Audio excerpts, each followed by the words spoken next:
I was pushed out of everything by my own family, our home, the business, the inheritance, and then, a few months later, when the FBI showed up at my sister's house, suddenly everyone was desperately calling my name. But by then, the truth had gone too far for anyone to turn back. My name is Genevieve Thornton. I'm 34 years old, and the moment that finally woke me up from the illusion of family was the day I sat in a lawyer's office and watched my parents hand everything over to my sister. My childhood home, the family lumber business, the trust fund. Every last bit of it was read aloud clearly, legally, and coldly, as if I were just an outsider invited to witness it. When the lawyer got to my name, he paused, then said that no assets were being designated to Genevieve Thornton at this time. I still remember exactly how that moment felt. The room seemed to tilt, my hands turned ice cold, and my throat went so dry I had to force out even a single question. But my mother cut me off immediately. She said they had thought it through carefully, and that this was the most reasonable decision. Reasonable for whom? Certainly not for me. Then she looked at me with that expression I had known for years, and said something I still remember like a slap. "You're always so difficult, Jen." I didn't argue. I didn't cry. I just stood up, glanced at Eleanor, who sat there silently accepting everything, picked up my bag and walked out. I thought that was the day my family officially erased me from everything. What I didn't know was that 6 months later, those same people would be calling me in desperation when everything they had handed to Eleanor began to collapse. A week ago, my phone started vibrating non-stop while I was at work.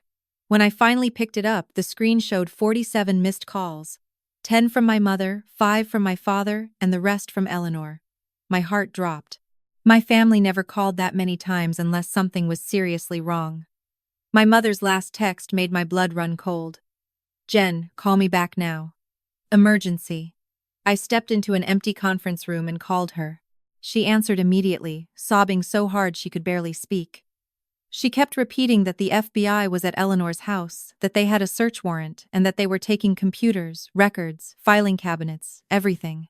I asked what had happened, and my mother almost screamed. They said something about embezzlement, money laundering. "Jen, what did Eleanor do with that money?" That question left me stunned.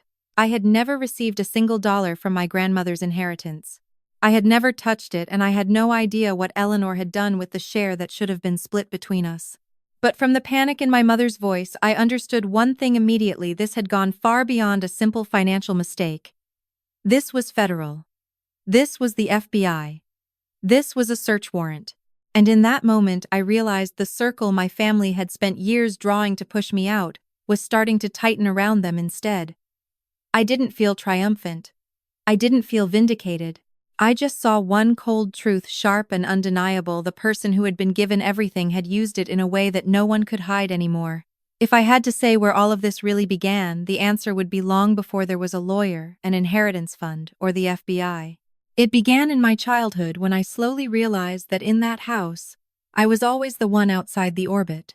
Eleanor is 4 years older than I am, and from the time we were little, she was the sun the whole family revolved around. When she graduated from high school, my parents threw a huge party with hundreds of guests, balloons, a multi-tiered cake, and an endless stream of congratulations. 4 years later, when I graduated with honors, my celebration was just a simple dinner at Applebee's, 4 people sitting together in more silence than praise.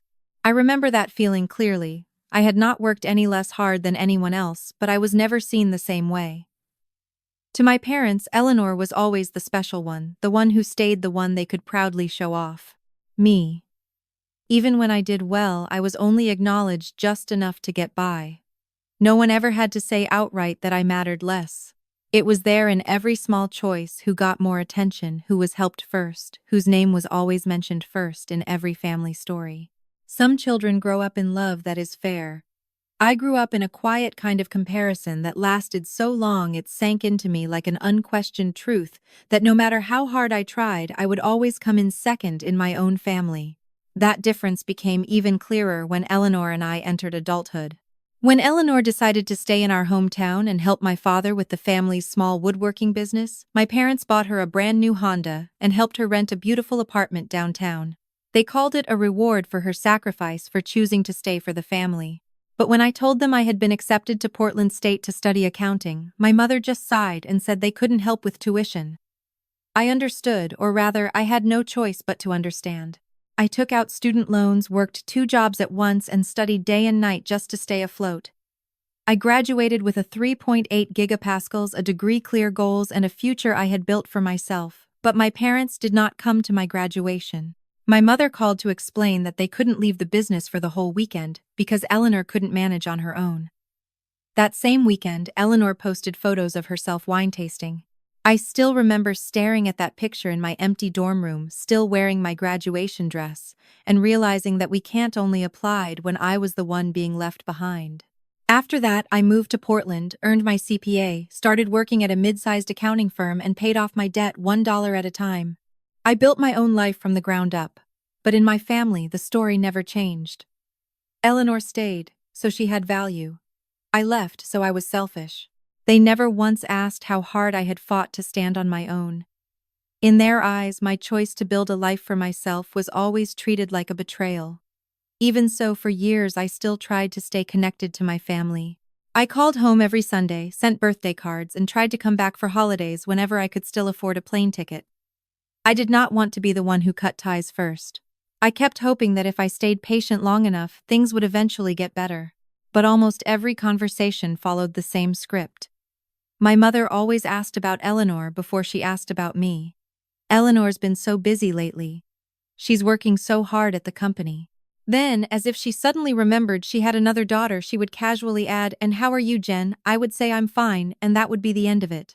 The message was always painfully clear. Eleanor was the one carrying the family, and I was just the one who had moved away. I was present, but I was never truly counted. Every time I heard them praise her, as if she were the only one who knew how to sacrifice, I felt myself fading a little more. The most painful part was not that they loved Eleanor more. It was that they treated my presence as optional, something that made no difference whether it was there or not. It took me a long time to accept that some families do not need you to do anything wrong in order to overlook you. They only need to decide ahead of time that you were never a priority. If you have ever had to keep trying just to be seen by your own family, leave a comment with the number 1. I truly want to know how many people understand that feeling. As I got older, I realized more and more that I was never difficult, no matter what my mother said. I was simply the only one in the house who refused to pretend everything was fair. 2 years before that meeting at the lawyer's office, my mother suddenly called me in a panic. She said the company's tax records were a mess, the filing deadline was close, and asked if I could fly home to help. And like every other time, I said yes. I paid for my own ticket, flew home that weekend, and sat at the kitchen table with a pile of invoices, receipts, and messy spreadsheets. At first, I thought I was just helping my family sort through paperwork. But the more I looked, the more I realized something was wrong. There were multiple large cash withdrawals over the course of a year, totaling nearly $80,000 with no clear documentation. No invoices, no valid descriptions. Just a few scribbled notes like miscellaneous expenses in Eleanor's handwriting. As an accountant, I knew exactly how dangerous that was. If they were ever audited, those transactions would be a nightmare. I asked my mother about it, but she immediately shut the conversation down, saying it was an internal company matter. Then Eleanor walked in, crossed her arms, and looked at me, as if I were the one intruding. She asked what I was doing with their private financial records.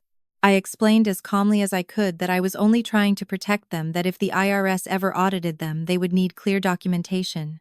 But instead of listening, my mother stood up and said that the reason they hated asking for my help was because I was always finding problems.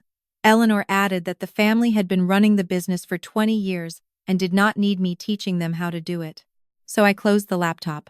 What I felt in that moment was a strange mix of helplessness and bitter irony. They called me because they needed my skills, but they hated those same skills the second they exposed a truth they did not want to face. After that, I went back to Portland and never brought it up again. I understood all too well that in my family, being right did not mean being heard. Then on a Tuesday morning in March, I received an email that changed the course of everything. The subject line read, "Family Meeting. Your attendance required." It was from Lawrence Greenberg, an attorney in Beaverton. The message was brief, formal, and cold. My parents were requesting a family meeting to discuss important property matters, and I was required to be there on Friday morning, March 15, at 1010 a.m. I read that email over and over for a long time. My father was 65. My mother was 62. Both were still in good health. So why were they suddenly talking about property? Was someone sick? Were they planning to reorganize retirement assets or sell the business? I texted Eleanor, but she did not reply. That evening I called my mother. She only said flatly that no one was sick, this was a family matter, and I needed to be there on time. No explanation. Nothing more. I took time off work, booked a flight back to Oregon, and spent the whole flight turning possibilities over in my head. One thought more than any other was the one I clung to. Maybe this time they were finally going to handle Grandma Dorothy's estate the right way. I remembered clearly that she had once said she was leaving a trust for both of us, split evenly so that each of us would have some security. I never pressed for details because I trusted my parents to do the right thing. At the time, I gave them a kind of trust they had never truly earned. And I boarded that plane holding on to one foolish little hope that maybe this time they were finally going to do what was fair. Lawrence Greenberg's office was in a small brick building, so ordinary that no one would ever guess a family could be torn apart inside it. I arrived 10 minutes early, but when the receptionist directed me to conference room B, I could already see through the frosted glass that everyone else was there. My parents, Eleanor, and the lawyer, all sitting together and chatting as if they had simply been waiting for me to arrive so they could begin the final ceremony. No one had waited for me. No one stood to greet me. Lawrence shook my hand, invited me in, and motioned for me to sit in the chair farthest away directly across from the rest of them. In front of them were neatly prepared folders. In front of me was nothing but empty space. In that instant, I understood exactly what was happening. I had not been invited there to help make a decision. I had been summoned to hear the outcome. Then, Lawrence began to read. The family home on Maple Street was being transferred to Eleanor. Next was Thornton Custom Woodworks, the entire business, including all assets, inventory, and client contracts, also transferred to Eleanor. Then came the trust fund worth $800, placed under Eleanor's sole control and ownership. I could barely breathe. Every sentence the lawyer read felt like a clean, deliberate cut, prepared in advance, signed, agreed to by everyone in the room except me. When he finally reached my name and stated that no assets were being designated to me, the room went silent. I asked him to repeat it, but my mother answered instead they had considered it carefully and this was the most reasonable decision. What I felt in that moment was more than being deprived. It was the feeling of being treated as if I had never belonged to that family in the first place. I tried to keep my voice steady, but when I heard my parents say that Eleanor stayed, that she sacrificed, while I had chosen my own path, I felt my heart grow colder by the second. They spoke as if going to college, building a career, and supporting myself were some kind of betrayal. They spoke as if over all those years I had never tried to stay in touch, never come back when they needed me. Then my mother looked at me with that familiar tone, soft on the surface but always dismissive underneath, and summed me up the way she always had. Difficult. Selfish. Only thinks about herself. Those labels had followed me my entire life, and that day they used them to justify taking everything away from me. I looked at Eleanor, hoping that at the very least, she would say something. But she only stared down at her coffee cup and said that our parents had made their decision. No objection. No guilt. As if all of it were perfectly reasonable. Before I left, I turned back and asked one final question about Grandma Dorothy's trust. I reminded them that I clearly remembered the lawyer saying at her funeral that she had left money to be split evenly between the two of us. The entire room froze. My mother's face hardened instantly, and she said that the money had been used for family expenses, for the house, the business, and things that benefited everyone. Everyone. And yet, strangely, none of it had ever reached me.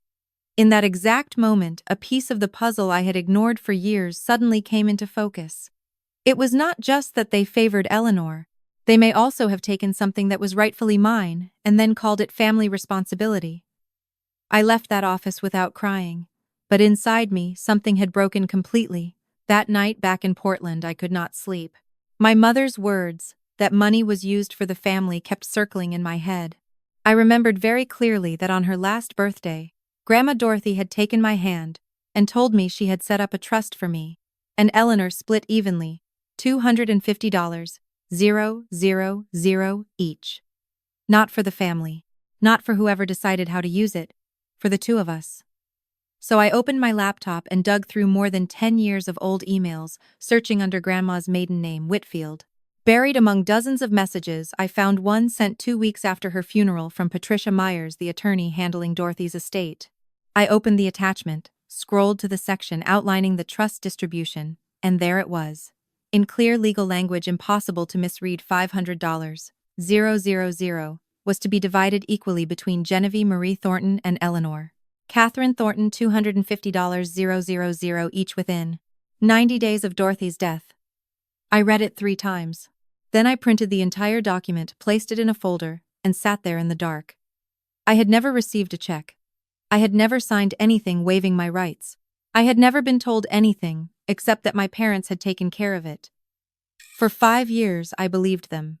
And that trust, the trust I placed in them, was exactly what cost me something that should have been mine. If you think this story is one more people need to hear, like the video, because some of the deepest family wounds do not come from shouting. They come from documents hidden away in perfect silence. 2 weeks after that meeting, Eleanor started posting on social media as if she had just stepped into the most glorious chapter of her life. I was drinking coffee before work when I saw the notification. She had tagged me in a photo of herself standing in front of our childhood home, a champagne glass in hand. The caption said that the house was now officially hers, thanked our parents for trusting her with the family legacy, and ended with the words, "Family is everything." I stared at that line for a long time. Under the post were dozens of congratulations, relatives, old friends, neighbors, everyone praising her as the rightful heir.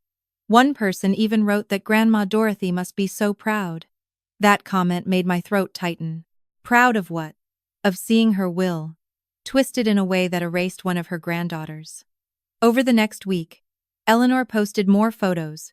Her new office at the company, paperwork with the trust's name on it, pictures with our parents, captioned with lines like, "So grateful for the guidance I've always had." My name was nowhere in any of it. No one mentioned me. It was as if in their version of the story, I had never existed at all. I did not comment. I did not react. I did not start a public fight.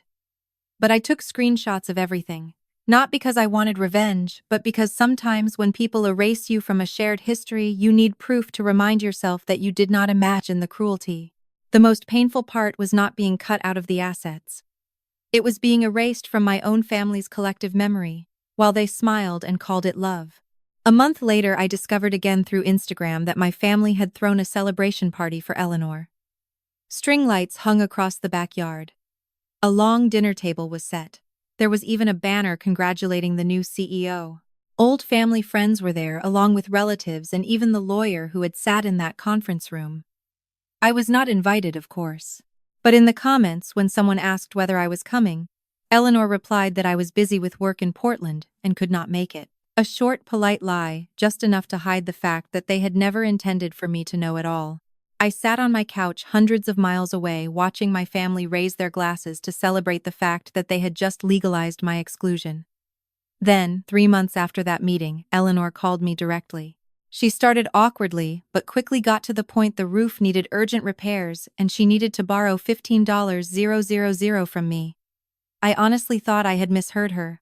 The woman who now had the house, the company, and an $800,000 trust fund was calling the sister she had shut out to ask for money. When I asked why she could not use her own funds, she said the money was tied up in a few good investments and was not liquid yet. I asked what kind of investments. She immediately got irritated and said that was none of my business. That snapped everything into focus. When she needed money, I was family. When I asked for the truth, I was an outsider again. So I said no. And just like always, she switched from pleading to attacking, calling me selfish. For the first time, I realized I no longer wanted to rush in and save people who only remembered I existed when they needed something from me. 4 months after that fateful meeting, I got a call from an unknown number. On the other end was Patricia Myers, the attorney who had handled Grandma Dorothy's estate. The moment I heard her name, I sat up straight. Her voice was professional, clear, and her very first question nearly took my breath away. According to her records, I was supposed to receive $250, 000, from Dorothy's trust. So could I confirm whether I had ever received that money? I answered immediately, no, not a single dollar. No check, no wire transfer, no notice of any kind. Patricia was silent for a moment, then said, "That was deeply concerning." According to the original documents, that portion of the trust had been designated specifically for me and Eleanor. There was no clause allowing it to be redirected into general family expenses. When she asked whether I had ever signed anything waiving my rights, I became even more certain that this was serious. I had signed nothing. I had simply trusted my parents when they said they had taken care of it. Patricia told me to hold on to my copy of the will and said she would be contacting my family and their attorney.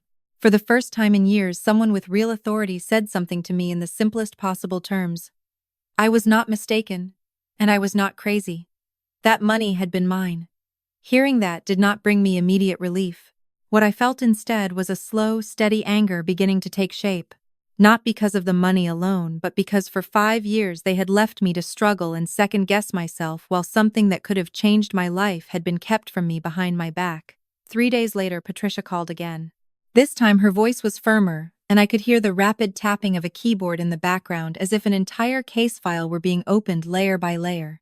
She told me that after reviewing the documents, she could now confirm what I had suspected: my parents had no legal right to withhold my inheritance, and certainly no right to fold it into shared family assets for Eleanor to use. But that was not even the worst part.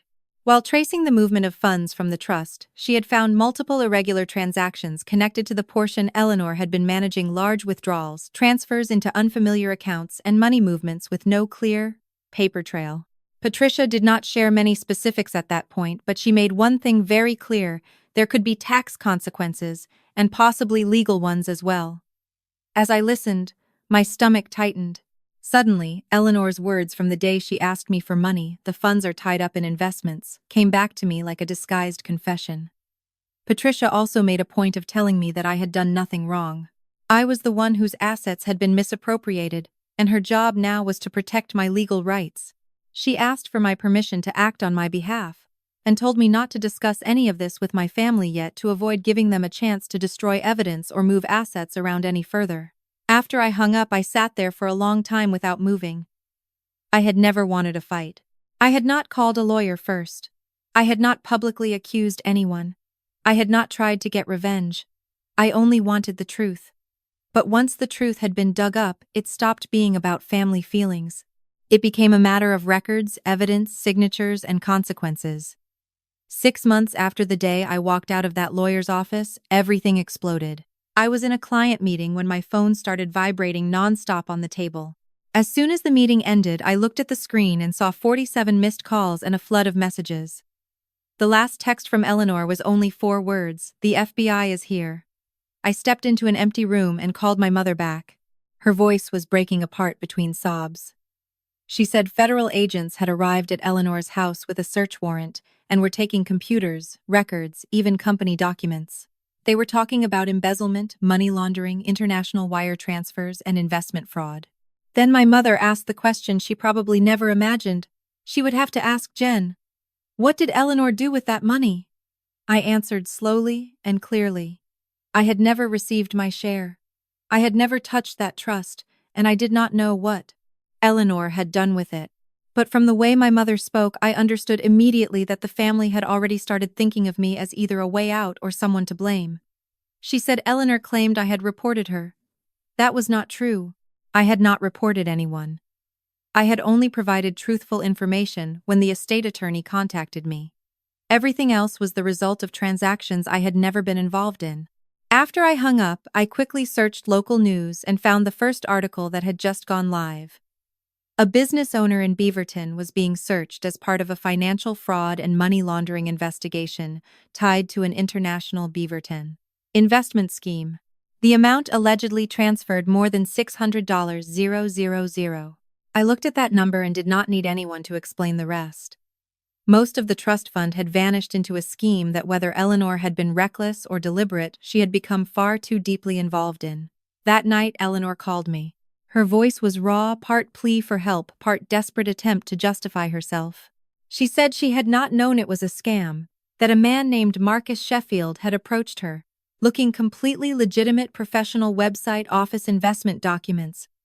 I asked her if she had checked with the SEC, if she had consulted a financial advisor, if she had done any real due diligence at all. The answer was a long silence. She had transferred more than $600,000 based on nothing but trust and ambition. Then she said something that hurt me more than anything else. She had planned to give me my share once the money grew, maybe even more than what I was owed. As if taking what was mine and giving it back later was ever something she had the right to decide on her own. The next morning, my father called. He asked me to help figure out what to say to the FBI, help review the paperwork, help vouch for Eleanor's character. I said no. Not because I wanted her to fall apart, but because I could not throw myself into a federal investigation to fix the consequences of choices they had repeatedly told me not to interfere with. 2 years earlier, when I warned them about financial irregularities, they called me paranoid. They said I was making everything more complicated. Now that those same problems had turned into actual criminal allegations, they wanted me to be the one to save them. But there comes a point when a boundary has been trampled so many times that crossing it again is no longer kindness, it is self-betrayal. And I could not do that to myself one more time. After the barrage of calls, demands, and accusations, I knew I needed to say everything clearly once and for all. I sat down at my table, opened my laptop, and wrote an email to my parents and Eleanor. I weighed every sentence carefully, not because I wanted to hurt them, but because I did not want anyone to twist my position ever again. I wrote that I had no involvement in any of Eleanor's financial decisions or in the current investigation. I had not reported anyone to the authorities. I had only provided truthful information about Grandma Dorothy's will when the estate attorney contacted me to verify it. I also made it clear that I genuinely regretted that Eleanor was facing legal consequences, but I would not be participating in her defense or helping with the case. I was not a criminal defense professional, and getting involved could put me at legal risk myself. I reminded them that 2 years earlier, I had tried to warn them about financial irregularities and had been brushed aside. I had wanted to be included in family decisions, and they had shut me out. So my distance now was not revenge. It was respect for the very boundaries they had built first. When I hit send, I felt calmer than I expected. My mother replied almost immediately with only one sentence. "You are so heartless." My father said nothing. Eleanor wrote that she would never forgive me. I read every message, then closed my laptop. For the first time in years, I no longer felt the need to keep explaining myself just to be understood. Some people only hear what they want to hear. And sometimes, clarity matters more than being liked. 2 months later, the story officially made the news. Eleanor was charged for her role in a financial fraud scheme. Prosecutors alleged that she had transferred more than $600,000 into accounts connected to an international money laundering network. Her attorney argued that she too had been a victim, and that she had cooperated with the investigation. In the end, Eleanor avoided prison through a plea agreement, but she was ordered to pay a $200,000 fine, complete 500 hours of community service, and was barred from managing investment accounts for 5 years. The house I grew up in and the woodworking company my father had spent 3 decades building were both put up for sale to cover legal fees and restitution. When I read the article, I did not feel victorious. I felt something much heavier than that. Because no matter how badly they had treated me, that was still the house of my childhood. It was still the family name I had once belonged to. And none of it collapsed because I had betrayed them. It collapsed because for too many years they had allowed favoritism, secrecy, and irresponsibility to seep into every decision they made. The congratulatory posts on social media disappeared. Eleanor's Facebook account was deleted. My mother locked down her profile. Relatives began messaging me privately. A few said they had always sensed something was wrong. Others told me I had deserved better. Those words were kind, but they could not save what had already broken. Some truths, when they finally come to light, do not bring perfect justice. They only force everyone to look at the wreckage they created together. 3 weeks after Eleanor was sentenced, Patricia Myers called me again.